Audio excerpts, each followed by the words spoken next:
going from, I could get from my house into downtown Hilo in 15 minutes on a bike, and I'm 65 years old. You know, and I love it. I think, you know, I just like blast right through there. You're talking about Railroad Avenue? Railroad Avenue, yeah. And it goes through major parts of our communities, like, you know, from beaches down to Hawaiian Paradise Park. We're talking, it services like almost 20,000 people in that area. And why was it open up so that we did put forward some monies to study the Puna Makai alternate route to come through from Hawaiian beaches, and then we've run into a series of challenges, whether it's Paradise Park, people wanting to come through Railroad, or other landowners along the way. But I think all of us who have lived in Puna understand that we need alternate access routes in and out of Puna. It's also a safety issue, so events and stuff for various different issues and stuff too. Yeah, that's a great idea. Thank To you. have a green corridor that would allow us to use bikes and non-fossil fuel burning I feel we transportation. get some of the Democrat money from Mr. the guy. I see 1, 2, and 3. Okay. Right behind your back. And then 4 on the Me too, radio. I think we're So we go 1, 2, 3, 4, 5. Okay. Aloha. Aloha, I'm Greg Smith with your. What's up, Greg? We're talking alternate fuels.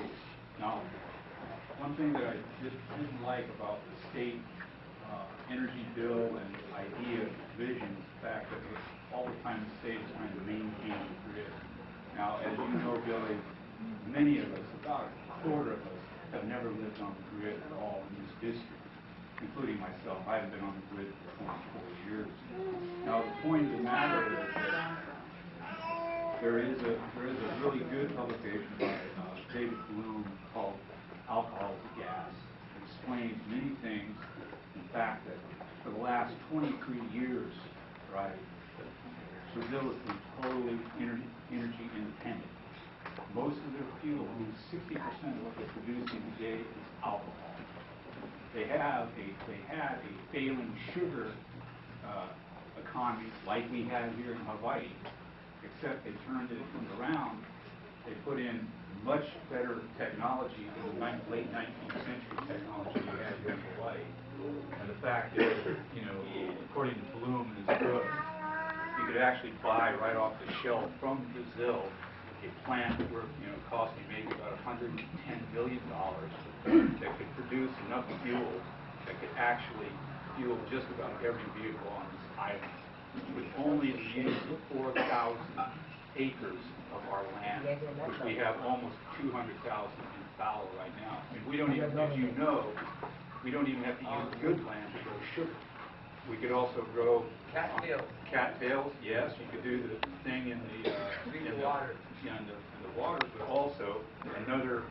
We call it the dry land sugar cane. It's called sorghum. My grandfather used to grow it in northern Texas, and that's how he produced his alcohol for his tractors. All right. The fact is, you know, alcohol up until the Prohibition was the second fuel source for the United States. And Ford Motor Company, the Model A, right, right just off the line, the same truck that my grandfather bought in 1927 was a multi-fuel truck. It could run off of alcohol, run off of gasoline. The reason that my grandfather chose alcohol is because, number one, he could produce his fuel for his vehicles off the waste products of his farm. Now, the point of the matter is, you know, we don't have to have fossil fuels in the state of Hawaii, period. And that's the point. Great. We've made that commitment. I hear what you're saying. I applaud you. Thank you for the information. Everybody I know feels the same way. That we cannot be held hostage to our future because of dependence on fossil fuel. So we're sitting down. Anybody who comes in with a proposal on whether it's biofuels, growing our energy, developing new methods or ways to power our automobiles or transportation or our grid through non-fossil fuel sources, we're all ears. Great. I've never turned away a meeting or turned away a proposal.